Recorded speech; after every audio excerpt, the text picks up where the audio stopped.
Have you ever sat in a room so quiet that you could hear your own heartbeat? But what if even that sound disappeared?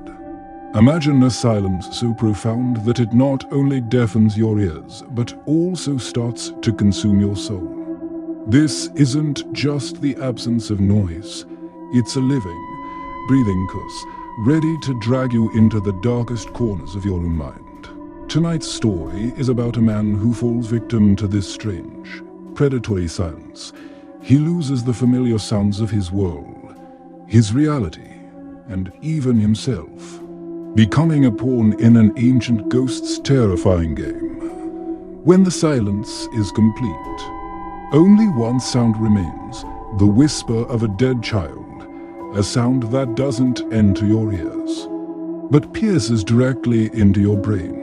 This story will make you question what's truly terrifying, a horrifying sound, or the absolute, chilling lack of it. Dr. Osson was a man obsessed with the secrets of human fear. A respected psychiatrist, he believed the greatest monsters were the ones our own minds create. His world was turned upside down when a young professor named Rafiq walked into his office. Rafiq, a specialist in linguistics and phonetics, had a problem so bizarre it defied all logic. There was a room in his house, a single, unremarkable room, where a complete and total silence would descend upon him the moment he stepped inside. This wasn't a peaceful quiet, it was a heavy, dense silence that felt like a physical pressure on his eardrums. The more time he spent in that room, the more its influence spread. Soon, even outside the room, the world began to fade. He could no longer hear the chatter of his students in the lecture hall. The sound of his wife's laughter became a distant memory. Then, the most terrifying thing of all happened. He started to forget the sound of his own existence. He felt his sense of hearing, not just in his ears, but deep within his mind, slowly dying. Intrigued and concerned, Dr. Osson agreed to visit Rafiq's home and inspect this mysterious room. As he crossed the threshold, the silence hit him like a wave. It was exactly as Rafiq described, heavy, oppressive, and unnaturally cold. The air itself felt thick and stagnant. He ran his hand along the walls and felt strange, peeling textures, like old salt stains or worn human skin. There were no windows, no vents, nothing to connect it to the outside world. It was a chamber built to suffocate both light and sound. One afternoon, in a desperate attempt to break the spell, Rafiq stood in the center of the room and called out his wife's name. But the sound barely left his lips before it seemed to hit an invisible wall and just vanish. It didn't echo, it didn't fade. It was simply erased from existence.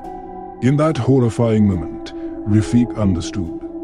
This room didn't just block sound, it absorbed it. And with every sound it consumed, it grew stronger. Dr. Osson, now deeply unsettled, began to dig into the history of the house and the land it was built on. His research led him to a dark and forgotten past. Centuries ago, this very spot was a place of worship for a strange, esoteric community. They practiced a dark faith, believing that through absolute silence, they could communicate with an entity they called the spirit of death. The law spoke of a gruesome ritual. The leader of this community, to prove his devotion, sacrificed his own newborn child to this goddess of silence. The child's soul was bound to the house, cursed to become a living embodiment of eternal quiet. But this silence demanded a price, in exchange for its eternal prison. The child's spirit was granted the power to consume every sound that dared to enter its domain. Rafiq's modern home had been built directly on top of this ancient and holy ground. The pieces of the puzzle clicked into place. The spirit of the child, trapped in its silent prison, felt threatened by Rafiq's work. Rafiq, a man of language and phonetics, was a master of words, the very opposite of the silence that was the ghost's entire existence.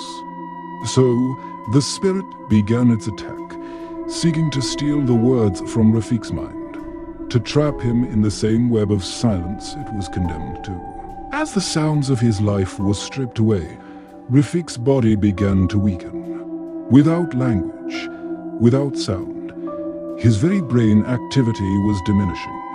He was fading away. If this story has sent even a small shiver down your spine, please take a moment to subscribe to our channel and like this video. Your support is what motivates us to uncover and share these terrifying truths from the shadows. Every like helps us bring more of these mysterious stories to you.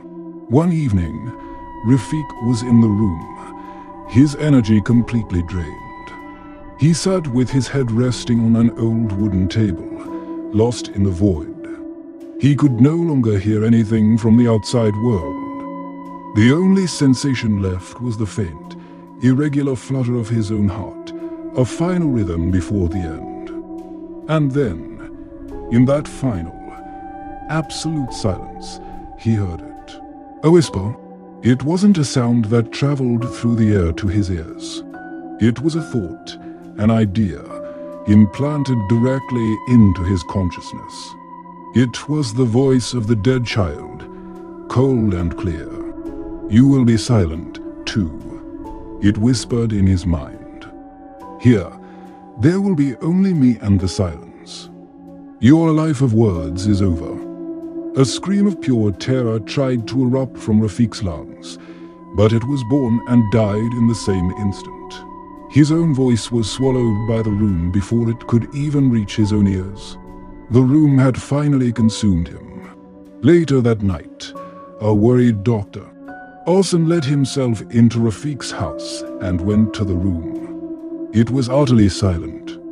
Rafiq was still there, his head resting on the table, just as he had been. His body was calm, but his eyes were wide open, staring into nothingness, completely lifeless. Drive!